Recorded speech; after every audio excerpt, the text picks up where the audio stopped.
तो ईरान के साथ चल रही जंग में अचानक अब एक बड़ा मोड़ सामने आया है और ऐसा कहा जा रहा है कि अमेरिका और इजराइल के बीच फूट पड़ गई है और दोनों देश अब इस बात को लेकर आपस में ही उलझ गए हैं कि आखिर ईरान के गैस फैसिलिटी पर अटैक किसने किया। नमस्कार, आप देख रहे हैं न्यूज़ 18 का डिजिटल प्लेटफॉर्म और मैं हूं आपके साथ जागृति खंतवाल। तो ईरान जंग अब निर्णायक मोड़ पर है। ताबड़तोड़ हमले हो रहे हैं। पश्चिम एशिया का आसमान मिसाइल और ड्रोन से पटा पड़ा है। कतर से लेकर सऊदी अरब तक आग के गोले बरस रहे हैं और अब गैस और तेल फैसिलिटी को भी अटैक किया जा रहा है, उसे भी निशाना बनाया जा रहा है। इस बीच अमेरिका और इजराइल में फूट पड़ती दिख रही है। जी हां, ईरान जंग में अमेरिका बुरी तरह फंस चुका है। डोनाल्ड ट्रंप अब पीछे हटने का बहाना ढूंढने लगे हैं। ईरान पर अटैक की जिम्मेदारी से अब अमेरिका और इजराइल दोनों पल्ला झाड़ने लगे हैं और दोनों एक दूसरे पर ही इसका इल्जाम मढ़ रहे हैं। अमेरिका और इजराइल के बीच ये फूट उस वक्त सामने आई जब ईरान के गैस प्लांट पर बीते दिन अटैक हुआ। दरअसल ईरान के गैस फैसिलिटी पर अटैक हुआ और कहा गया कि इजराइल ने ईरान के गैस फैसिलिटी पर अटैक किया।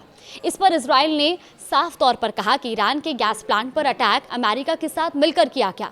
यानी इजराइल की माने तो अमेरिका और इजराइल दोनों ने मिलकर इस अटैक को अंजाम दिया।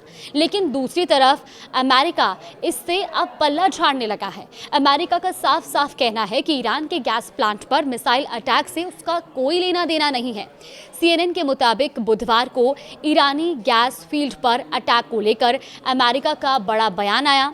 अमेरिकी अधिकारी ने साफ कहा कि हमने ईरान के गैस प्लांट पर हमला नहीं किया, ये इजराइल ने किया है। लेकिन इजरायली सूत्रों ने यह दावा किया कि ईरान के गैस फील्ड पर हमला अमेरिका के साथ मिलकर ही हुआ और इस विवाद से ट्रंप सरकार अब जंग से पीछे हटने का बहाना ढूंढ रही है। और अब ऐसा ये भी माना जा रहा है कि ये नया ट्विस्ट पूरी जंग की दिशा बदल सकता है। वह ईरान के सरकारी मीडिया के ने ये कहा कि अमेरिका और इजराइल ने उसकी तेल और प्राकृतिक गैस उत्पादन सुविधाओं के कुछ हिस्सों पर हमला किया और इसमें दुनिया का सबसे बड़ा प्राकृतिक गैस फील्ड साउथ पार्स भी शामिल है। वहीं एक इजरायली सूत्र ने CNN को यह भी बताया कि इजराइल ने दक्षिण पश्चिम ईरान में स्थित असलुए सुविधा पर हमला किया था और एक अन्य इजरायली अधिकारी ने यह कहा कि ईरान की साउथ पार्स सुविधा पर इजराइल का हमला अमेरिका के साथ तालमेल बिठाकर ही किया गया था। अब आखिर हुआ क्या, ये भी आपको बताते हैं। दरअसल ईरानी स्टेट मीडिया ने पहले दावा किया था कि अमेरिका और इजराइल ने मिलकर ईरान के सबसे बड़े natural gas field South Pars और असलुयह के ऑयल गैस प्लांट पर हमला किया। ये दुनिया का सबसे बड़ा गैस फील्ड है जो ईरान और कतर दोनों के पास है।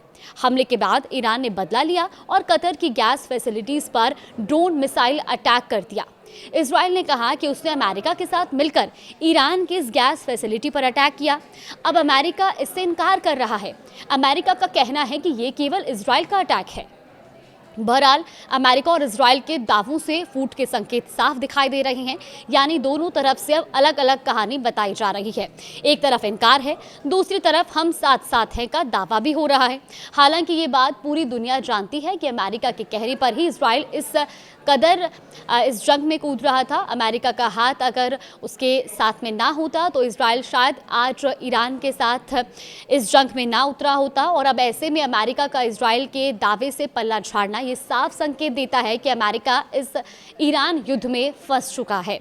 अब ये फूट कैसे पड़ी वो भी आपको बताते हैं। दरअसल ट्रंप प्रशासन ने ईरान के खिलाफ युद्ध तो छेड़ दिया, लेकिन मकसद अब तक अधूरा है। डोनाल्ड ट्रंप को ये लगा था कि खामेनी को मारकर वो रिजीम चेंज करवा देंगे, लेकिन ईरान ने ऐसा नहीं होने दिया।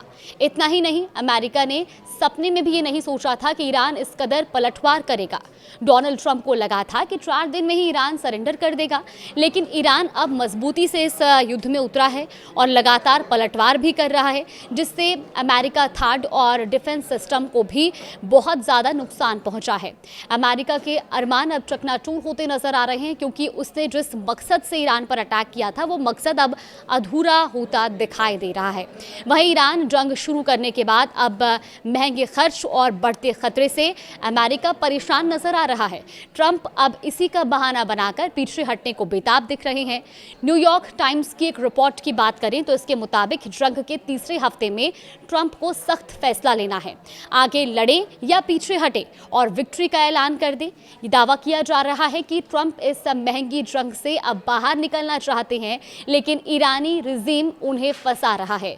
डोनाल्ड ट्रंप ना तो ईरान को झुका पा रहे हैं और ना ही खामेनेई को मारकर रिजीम चेंज करवा पा रहे हैं। उल्टा होर्मुज बंद होने से पूरी दुनिया में अब परेशानी खड़ी हो रही है और हाहाकार मचा हुआ है। ईरान ने होर्मुज बंद कर अमेरिका के लिए एक और मुश्किल घड़ी पैदा कर दी है और कुल मिलाकर ईरान जंग में अमेरिका पूरी दुनिया में अलग थलग पड़ता जा रहा है। नाटो देश उसका साथ नहीं दे रहे हैं। यूरोप का तो यहाँ तक कहना है कि ये केवल अमेरिका की जंग है और इससे यूरोप का कोई लेना देना नहीं है। यूरोप ने यह भी कहा कि अमेरिका ने उससे ईरान पर एक्शन को लेकर कोई बातचीत नहीं की। इधर युद्ध की बढ़ती आग से गल्फ देश भी चिंतित हैं, क्योंकि साउथ पार्स पर हमला ग्लोबल एनर्जी सिक्योरिटी के लिए खतरा है। फिलहाल इस पर आगे भी कुछ अपडेट आएगा तो वो भी आप तक साझा करेंगे।